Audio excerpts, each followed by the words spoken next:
వాడు phone చేయకపోయాను daddy లైబ్రరీలో అన్నాడు నిన్ను పోస్ట్ లేదు మీ పార్టీ నాయకుడే మీ పార్టీ నాయకుడు ఆ మాట అన్నది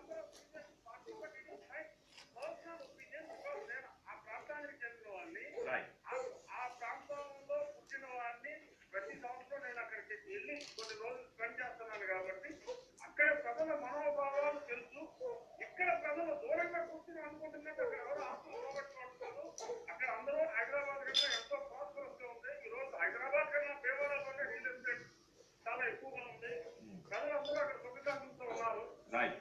అందుకని మమ్మల్ని చూసి మేమేమో బాధపడిపోయామని చెప్పి రైట్ రఘురామరాజు గారు రైట్.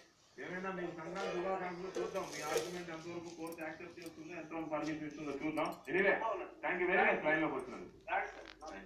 ఇక రైట్ మనం ఒకసారి ఉమామహేశ్వర గారు ఒక ఇంకొక విషయంలోకి వెళ్తే పోలవరం విషయంలోకి వెళ్తే రాష్ట్ర విభజన జరిగినప్పుడు 229 గ్రామాలు ముంపు గ్రామాలు పోలవరం డ్యామ్ కడితే ఈ గ్రామాలు ముంపును గురవుతాయి కాబట్టి వాటికి సంబంధించిన పరిహారము లేకపోతే ఇతరత్ర పునరావాసం ఇవన్నీ కూడా ఒకే రాష్ట్రంలో ఉంటే బాగుంటుందనే ఉద్దేశంతో విభజన